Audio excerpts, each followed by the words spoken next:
A prediction for this game. We talked about it at the top, man. This is the first time Clemson and Texas have ever played a football game against each other. How badass is it that the first time these two schools meet, it's in a college football playoff game, and it's the very first one at Darrell K. Royal. Folks, if you guys are in Austin and you don't go to this game, I got a question like, what's wrong with you? And I know there's a lot of family stuff going on. I know that. I don't know. My ass is going to that game. If you live in Austin, you could go to that. You could spend about 5 hours of your Saturday and get to that game, watch the game, get home, spend the rest of the 19 hours of Saturday with your family. And if they love you, they'll let you do it because it's Christmas. Texas a 12-point favorite in this game, which just seems absolutely nuts to me. It's absolutely a game that Texas should win. It's at home. Texas's roster is better. I think they've been tested more. But I think this is the playoffs. And you look across that field, if you're Steve Sarkisian, you're going to see Dabo Swinney. He has a lot of experience in the playoffs. They've been 7 times. They've had 4 national title appearances, and they've won 2 of them. Dabo Swinney knows how to coach in these big type of games. Just a lot like Kirby Smart does.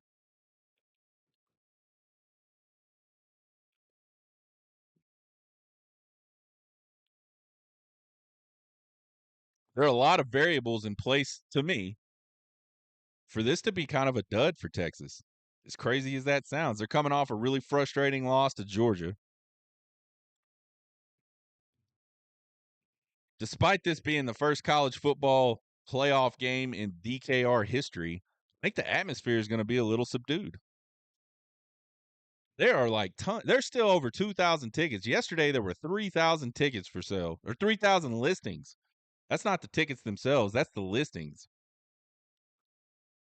Today there's still over 2,000. And the prices are going down and people aren't buying them. You got Texas high school football state championships this week. 2 Austin teams playing for state titles this weekend, this Saturday. School's out, so the students are off all over the place. It's the weekend before Christmas. People got plans.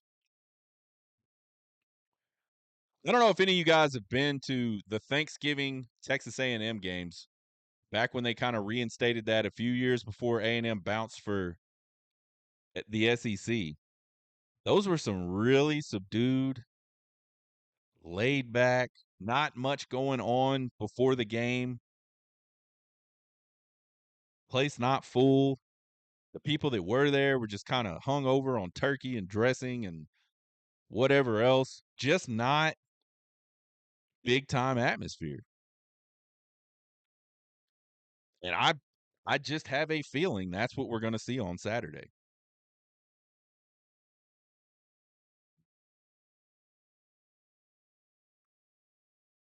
Transfer portal opened up, so you got all these people taking visits, leaving, coming back, leaving again. The media won't shut up about Quinn and Arch being a better option, and they got to do this and they got to do that. Lots of distractions.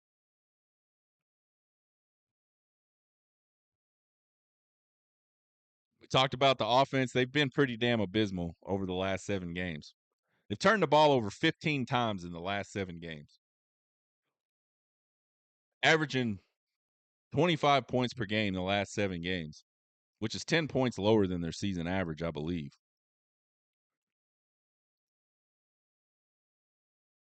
So you asked me, how in the world could a team come out flat in a college football playoff game? Well, I just rattled off a bunch of reasons why the Texas Longhorns could come out flat in a college football playoff game.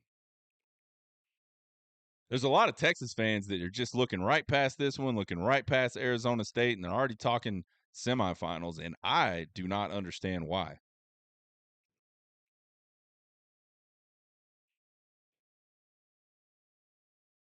Offensively, this Texas team, I expect a slow start. I think the defense is going to play well.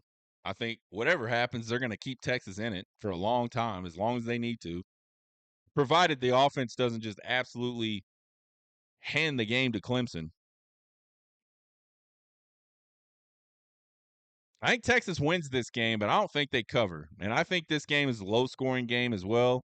I got Texas 23-17 over Clemson in round one, the college football playoff down at DKR.